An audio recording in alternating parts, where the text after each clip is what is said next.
नमस्कार दोस्तों, मैं आपका दोस्त आपका भाई दीपक बात कर रहा हूं। सबसे पहले ये वीडियो देखिए।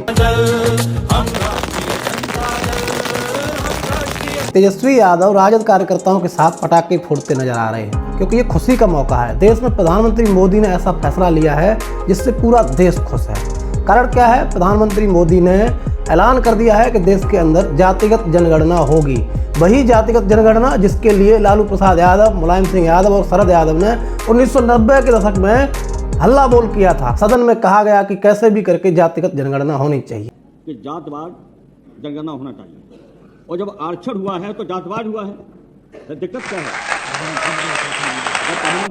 अगर आप करा सकते हैं तो आप कराइए। नहीं अध्यक्ष महोदय, जब कभी भी हम लोगों को मौका मिलेगा तो जाति जनगणना कराने का काम हम लोग करेंगे।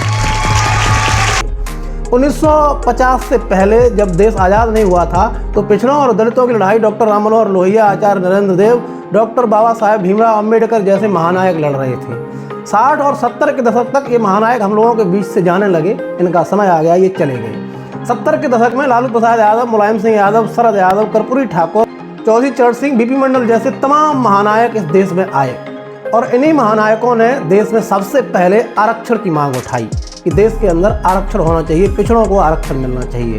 जब ये आरक्षण लागू हो गया 1990 में, उसके तुरंत बाद ही लालू प्रसाद यादव, मुलायम सिंह यादव और शरद यादव ने सदन में पूरी तरीके से हल्ला बोल ये कह दिया कि देश के अंदर जातिगत जनगणना हो। उस वक्त कांग्रेस सरकार में हुआ करती थी और कांग्रेस इस चीज के पूरी तरीके से पक्ष में नहीं हुआ करती थी और इसी कारण इन तीनों लोगों को ये कह दिया गया कि 3 यादव्स, आप 3 यादव हो इसलिए आप कह रहे हो कि जातिगत जनगणना होनी चाहिए। तमाम तरीके से इस चीज को दबा दिया गया, जातिगत जनगणना वाली बात को उठने नहीं दिया गया।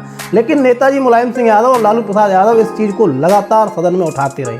बीच में ऐसा समय आया जब पिछड़ों दलितों की सरकारें उत्तर प्रदेश और बिहार में बनने लगी तो ऊंचे लोगों को भी ये समझ आने लगा कि अब ये मामला दबेगा नहीं। पिछड़ा, दलित, अल्पसंख्यक जो पहले अनजान था, पढ़ा लिखा नहीं था, जिसके हक हम लगातार खाते आ रहे सदियों से, न जाने कब से, जिसका कोई हिसाब नहीं है कौन से दौर से खाते आ रहे, अब वो जागरूक हो रहा है, वो पढ़ लिख रहा है, वो समझ रहा है कि हमारा हक कौन खा रहा है।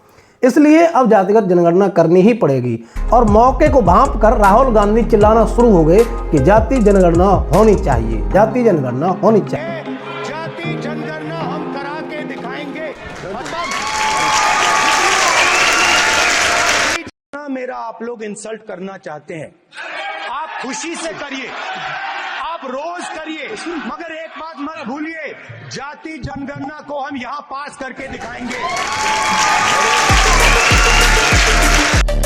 अखिलेश यादव और तेजस्वी यादव, लालू प्रसाद यादव अपने पिता मुलायम सिंह यादव की विरासत को संभालते हुए ये चीज़ कहते ही आ रहे थे कि जातिगत जनगणना होनी चाहिए और बिहार और उत्तर प्रदेश से ये आवाज़ बुलंद हो गई।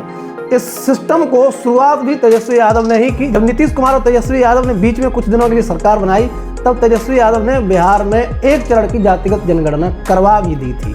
तो कुल मिला के कोई ये कहे कि ये सारा श्रेय मोदी को जाता है तो बिल्कुल झूठ है।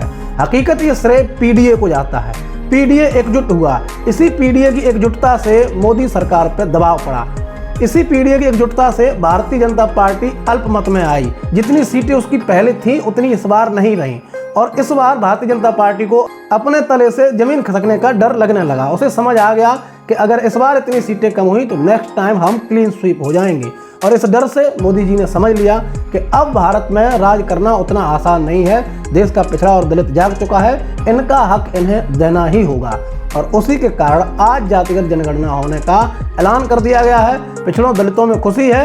आप लोग क्या सोचते हैं कमेंट में जरूर बताएं।